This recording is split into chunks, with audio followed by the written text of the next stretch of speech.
Donald Trump আবারও ইরানকে হুমকি দিল। একেবারে ভয়াবহ হুমকি, একের পর এক হুমকি চলে আসছে।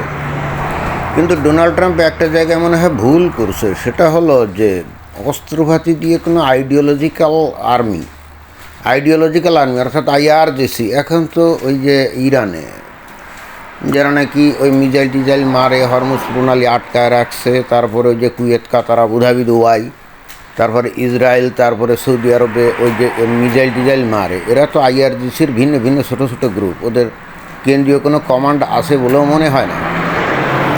তো ওরাই এইগুলো করে যাচ্ছে এবং ওরা হলো একটা আইডিওলজিক্যাল বাহিনী, অর্থাৎ শিয়া ইসলামের একটা কি বলা যায় রেডিকাল ফ্যানাটিক দল, তাই না? রেডিকাল ফ্যানাটিক দল অনেকটা ওই যে যেমন সুন্নি রেডিকাল ফ্যানাটিক দল হলো ওই যে গাজার হামাস, অথবা মনে করেন যে ওই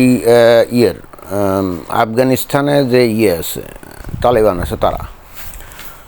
তো এরকমই দল তো হলো এই IRGC, Islamic revolutionary guard core.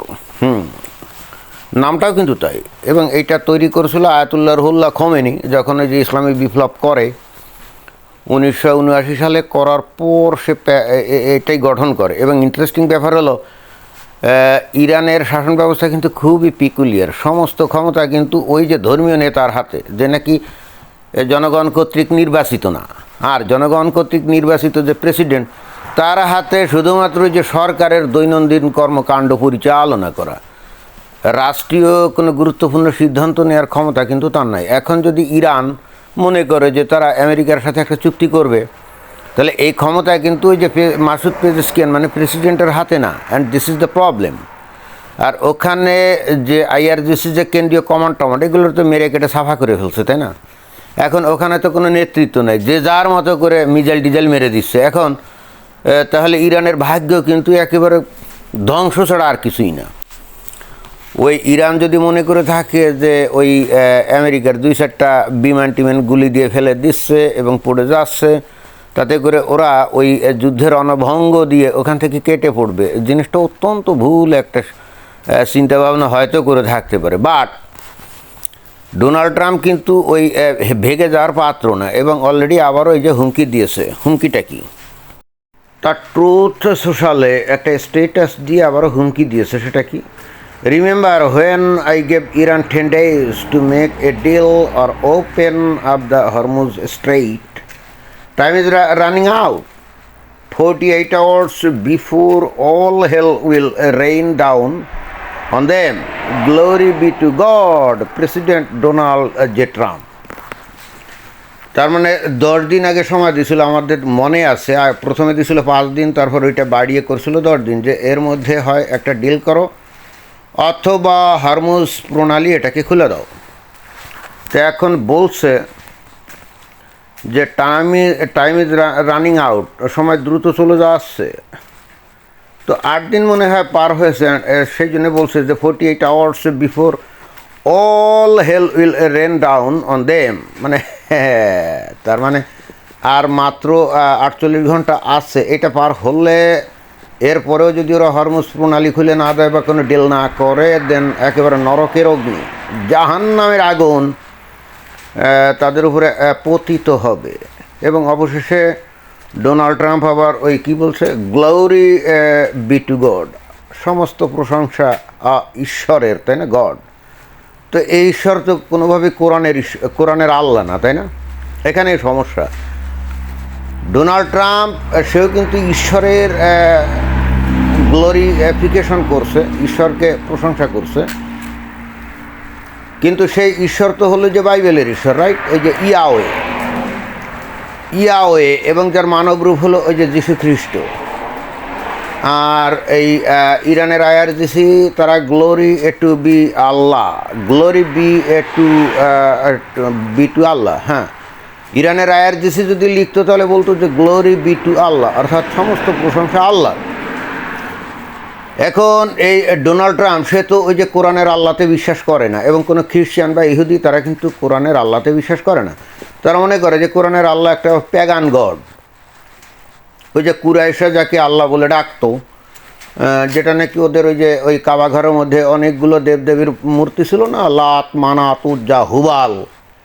তো ওই হুবালকেই বস্তুত কুরাইশরা আল্লাহ বলে ডাকতো, because Hubal was the main god of all other gods, head গডের। আগে বেশ কয়েকটা ভিডিওতে আমি কিন্তু একটা জিনিস বারবার বলে আসছি, এটা কিন্তু হচ্ছে আসলে এক ধরনের ধর্মযুদ্ধ। যদিও ধর্মযুদ্ধের ডাক কেউ দেয় নাই, দিয়েছে অবশ্য IRGC, তারা আল্লাহর পথে থেকে তারা জিহাদ করছে, তাই না? অবশ্য ডোনাল্ড ট্রাম্প কিন্তু বলে নাই যে আমরা জিহাদ করছি, বা ওই ইসরায়েলও বলে নাই যে আমরা জিহাদ করছি, না, তারা বলে না। কিন্তু eventually it's nothing but a religious war.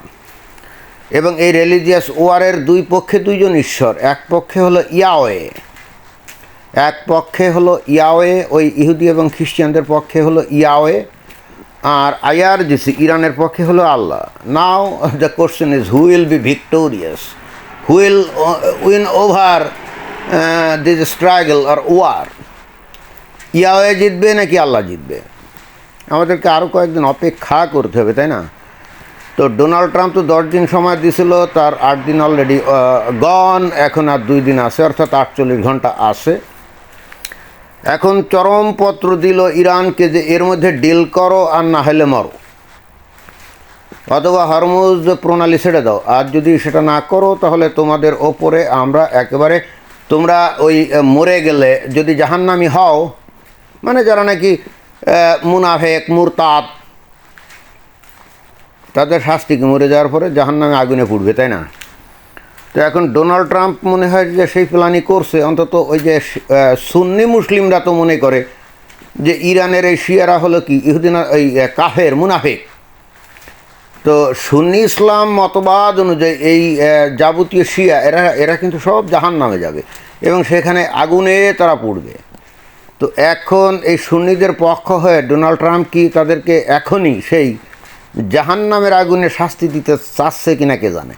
তা না হলে এই যে বলছে কি 48 hours বিফোর অল হেল, এই যে হেল মানে কি নরক, দোজখ, জাহান্নাম, will rain down on them, একেবারে তাদের উপরে একেবারে নরকের আগুন নেমে আসবে, তাই না?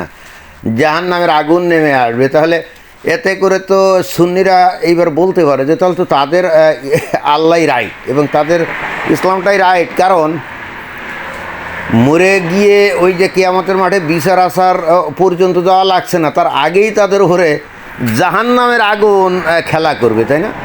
এবং জাহান্নামের আগুনে এই শিয়ারা পুড়তে থাকবে।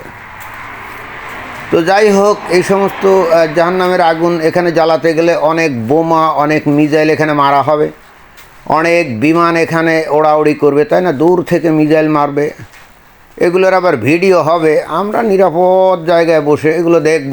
এতদিন এই ধরনের মানে ভিডিও আমরা দেখতাম ওই হলিউড মুভিতে, এখন এই ইরানে এখন বাস্তব ভিডিও চলছে, এখানে মুভি টুভি কিছু না, একেবারে জেনুইন বাস্তব রিয়ালিস্টিক ভিডিও চলছে। আমরা কিন্তু সেইগুলো দেখছি, দূর থেকে আমাদের খারাপ লাগে না, ভালোই লাগে। কিন্তু অ্যাট দ্য সেম টাইম যেখানে নাকি এই ভিডিওগুলো হচ্ছে তাদের কি অসুবিধা চিন্তা করে দেখছেন? সাধারণ ইরানিয়ান, আমি শুনছি যে সেখানে নাকি প্রচুর পরিমাণে লোক আছে যারা নাকি এই ইসলামী রেজিমের এগেনস্টে আছে, নিশ্চয়ই তারাও কষ্ট পাচ্ছে, তারাও অনেকে মারা যাচ্ছে, তাই না? কিন্তু ইসলামী রেজিমের তো এইগুলো নিয়ে কোনো মাথা ব্যথা নেই এবং মাথা ব্যথা থাকার কথাও না, তাদের কাছে তো তারা ইসলাম বিরোধী, তারা তো আল্লাহদ্রোহী। অর্থাৎ যারা নাকি ইসলামী রেজিমের বিরোধিতা করে তাদেরকে কিন্তু তারা আল্লাহদ্রোহী হিসেবে গণ্য করে, এবং that's why they can shoot them like they are killing insects. হ্যাঁ, মানে কেউ কীট পতঙ্গ মারার মতোই তাদেরকে হত্যা করতে পারে, কারণ তাদেরকে তো তারা ওই আল্লাহদ্রোহী মনে করে, এবং আল্লাহদ্রোহী তার শাস্তি কি? হ্যাঁ, মেরে ফেলা, তাই না? এখন ওই ইরান 2-1টা ওই বিমান টিমান ফেলে দিচ্ছে, আমরা দেখতে পাচ্ছি যে যেমন ওই যে F-15 বা A-10C ওয়ারথগ, তো এইগুলো মেরে ইরান যদি মনে করে যে এইগুলো দিয়ে ব্ল্যাকমেল করে আমেরিকা ইসরায়েলকে দমন করবে, মনে হয় না সেটা ঘটবে। কারণ যে কোনো যুদ্ধেই কিছু মানুষ তো মারা যাবেই, তাই না? কিছু মানুষ ধরা পড়বে, এটাই তো, এর রিস্ক তো থাকবেই। এই একেবারে মানে আমি মাছ মারবো, একেবারে গায়ে কোনো পানি লাগবে না, এটা তো হয় না। So we have to wait to see what will happen after 48 hours, and we wanna see what kind of hell will rain down on Iranian side. তবে আমরা আশা করব এর মধ্যে হয়তো সমাধান একটা হতেও পারে, কি জানি, তবে সম্ভাবনা খুবই কম। অর্থাৎ ইরানিয়ানদের কপালে যে দুঃখ আছে সেটা কিন্তু বোঝা যায়, এবং অ্যাট দ্য সেম টাইম এটাও পরীক্ষা হয়ে যাবে যে কাদের ঈশ্বর সহি ঈশ্বর, ওই ইহুদি খ্রিস্টানদের ঈশ্বর ইয়াওয়ে সহি নাকি এই শিয়াদের আল্লাহ সহি। We have to see, right? ধন্যবাদ।